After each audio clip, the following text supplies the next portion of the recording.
Alright, so I'm here in Cavendish Avenue, St John's Wood, northwest London. This is the street, and I'm right outside number 7 Cavendish Avenue, which was the home of Paul McCartney in the 1960s. He bought this place in March 1966 and reportedly installed this gate and intercom system for his privacy, and there's a couple of stories attached to this place.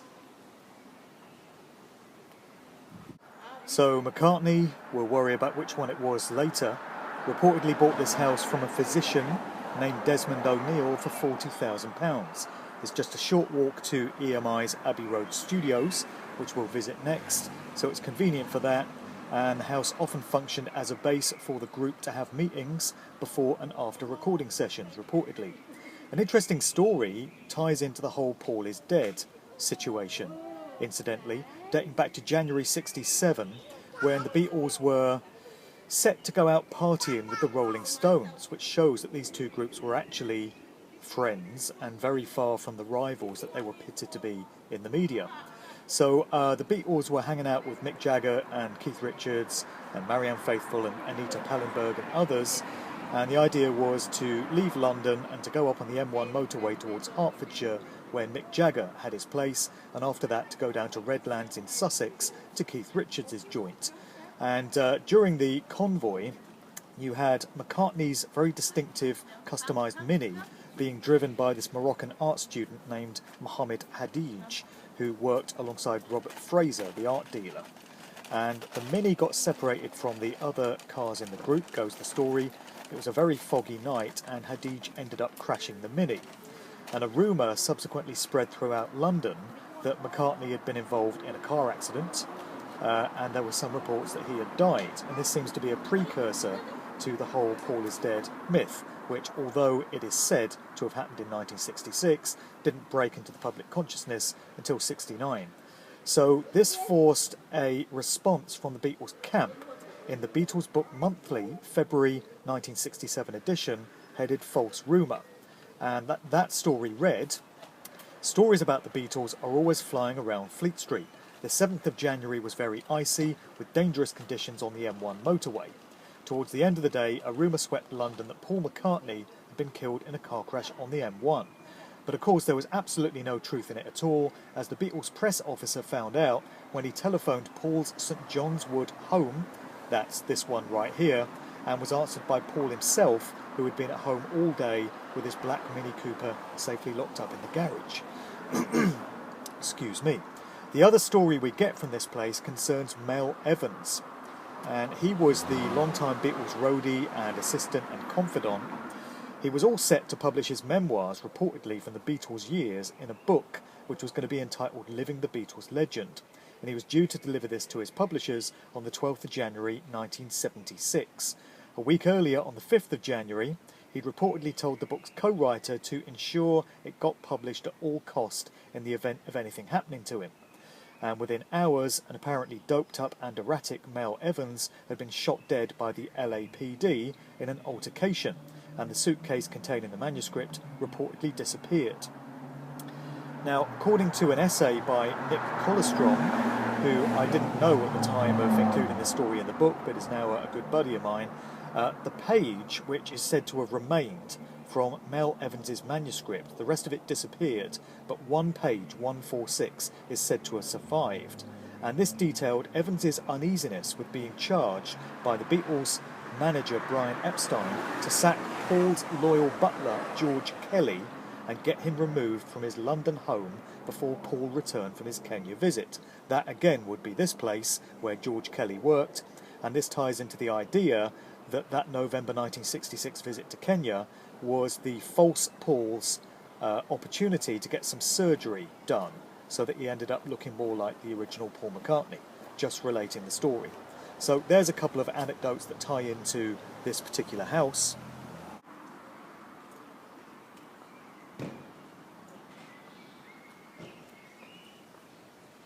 And just as a little footnote before we leave Cavendish Avenue, number 1 in this street has a plaque outside the property saying Billy Fury, the singer, popular in the late 1950s and 60s, lived here.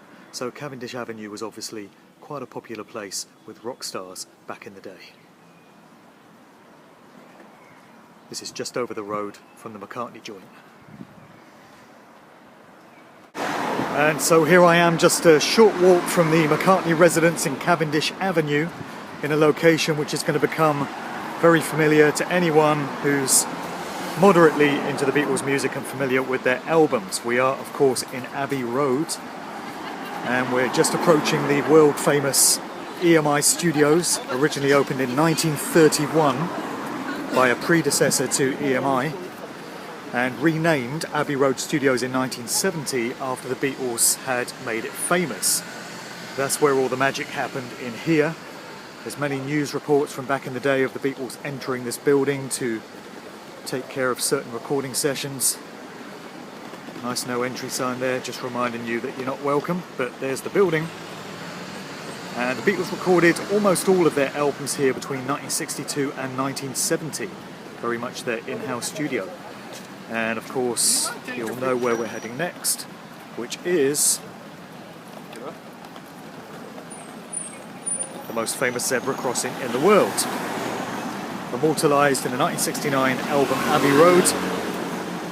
This is the junction where it took place, usually besieged by Japanese and Chinese tourists. And no, I'm not going to be embarrassing and predictable by having a picture walking across it, but this is where McCartney famously kicked off his shoes on that very hot day and, you know, like you do, walk across burning tar, right? Sensible thing to do. And the Abbey Road album is laden with symbolism when it comes to clues, as per the McCartney replacement, and various other things. So that's where it is. The street itself hasn't changed too much. Some of the features I note are a bit different in terms of the hedgerow and some of the building features, but for the most part pretty much the same. The VW Beetle would have been parked pretty much where that red bus is now, and the guy that photobombed the sleeve was standing over there somewhere. So here it is. Tell you what, these streets are a bitch to navigate round. I'm doing my London cabbie bit here, and we're just about to turn into Wimpole Street. Very important address. Let's find number 57. Alright, so 57 Wimpole Street W1 was the home of Paul McCartney between 1964 and 1966, on and off.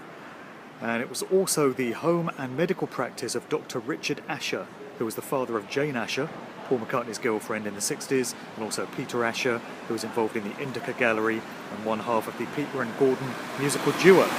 Dr. Asher was involved in study of hypnosis and deep sleep states, and some suspect mind control experimentation as well.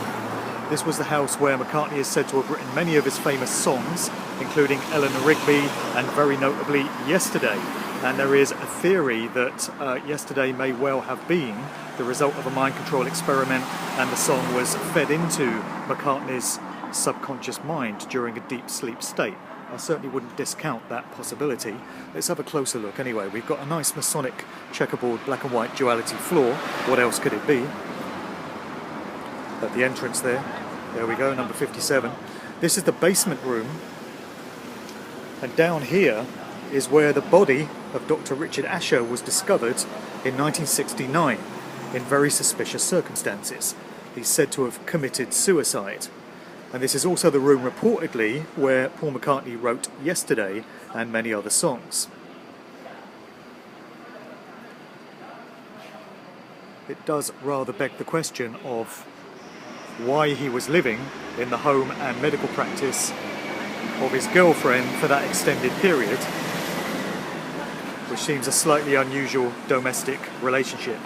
But this is 57 Wimpole Street, and it's just around the corner from 17 Wimpole Mews, which we'll go to next.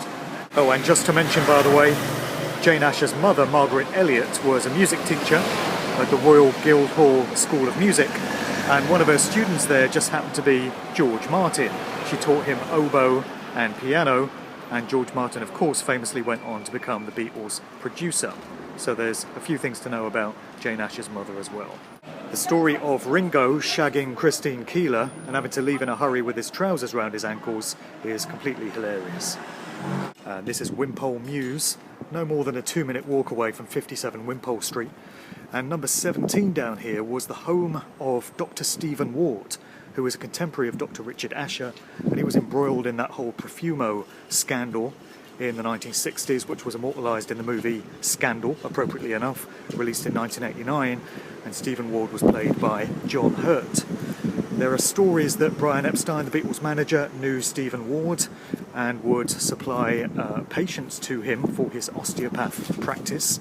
Ward used to move among the rich and famous in elite circles in those times. This is number 17, which would appear to be where it all happened.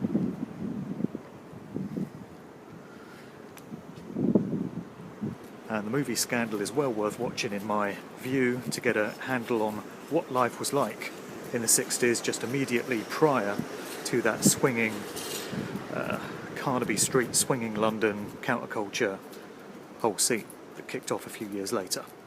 Wimpole Mews. Alright, so past all the rows of tailor shops, we get to number 3, the unfortunately named Savile Row, and this is it now. This is the building that housed Apple Corps, the Beatles company, back in 1969, and presumably up there is where the famous rooftop concert took place. It was the first time the group had performed together since late August 1966, and their concert in Candlestick Park, San Francisco. It was included in the movie Let It Be. It was the climax of that particular film. Directed by Michael Lindsay Hogg, who, when you watch the movie, you'll see spliced in some reaction shots of people down in the street here, going about their daily business, going to and from work, looking up at the building, and being totally enthralled with what was going on. There it is. The building now seems to be Abercrombie Kids. It's the headquarters of that particular organisation. Let's go and take a look at the doorway. So we can see there, number 3, Savile Row. That's where the magic took place. It was always on the cards, apparently, for there to be a final Beatles performance committed to film. And the story goes that it was an afterthought for the end of Let It Be to include the performance. But there's documentation and records of conversations that took place prior to that, indicating that it was always intended for there to be a final concert as the Beatles' final movie together, and indeed that's the way it came to pass. In the film we see John and Paul are not sharing a mic together, they're on separate microphones a few feet apart, so it's very difficult to do a height comparison, although Paul does appear notably taller than John, with or without the heels on his boots. And if we take a look at the plaque up here that they've got above number 3, it says, "The Beatles played their last live performance on the roof of this building, 30th of January 1969. There it is. It's interesting how these locations are turning out to be in pairs. So we had Paul's house at Cavendish Avenue, very close to the EMI Abbey Road studios. Then we had Stephen Ward's place and Richard Asher's place in Wimpole Street, Wimpole Mews, very close to each other. Now, we've just done the Apple Corps headquarters in Savile Row, which is just a short walk away from the former site of the Indica Gallery, another very important location in the Beatles story. Let's take a walk down to Mason's Yard, interesting name, off of Duke Street. Interesting synchronicities as we get close to the site of the former Indica Gallery. We've got a shop here called McConnell Mason, and the address of the Indica Gallery was 6 Mason's Yard, interestingly enough, and it's right next door to the Cavendish. And what was the name of Paul McCartney's house? The road in St John's Wood where he had his home? Cavendish Avenue, right? So the official story is that the Indica Gallery was a counterculture art gallery in Mason's Yard during the late 1960s in the basement of the Indica bookshop. So the main business was the bookshop. It was co-owned by John Dunbar, who went on to become the short-lived husband of Marianne Faithfull, who was connected with the Rolling Stones at the time, Peter Asher, the brother of Jane Asher, and Barry Miles. And it was supported famously by Paul McCartney, who evidently got very interested in the counterculture art scene of those times. The venue is said to have hosted a show of Yoko Ono's work in November 1966, and that was the 9th of November, no less, 9/11/66, according to the legend, where Yoko is first said to have met John Lennon. And the official story goes on, at the time, Paul McCartney was dating Asher's sister, Jane, as we've just said, and was living in the Asher family house at 57 Wimpole Street, which we saw earlier. McCartney became involved with the emerging underground scene in London and the setting up of the bookshop and gallery, and he was said to be the Indica's first customer before it had even had premises, as he used to look through the books at night, stored in the Asher's basement, and leave a note for the books that he had taken to be put onto his account. Some of the first books he's said to have bought were Peace Eye Poems by Ed Sanders, Drugs and the Mind by Robert S. de Ropp, and Gandhi on Non-Violence. We can make of that what we will. So I've gone through a pub walkway, the Checkers Tavern there, just off of Duke Street, which itself is off of Piccadilly. And this is Mason's Yard, still home to a whole bunch of art galleries and art dealers. It's interesting how the same types of businesses all tend to congregate in the same area in London. And over here is number 6. So this is the site of the former Indica Gallery, these days called Stephen Ongpin and Guy Pepiat art dealers. But this, in the 1960s, is where it would all have taken place. There's the basement.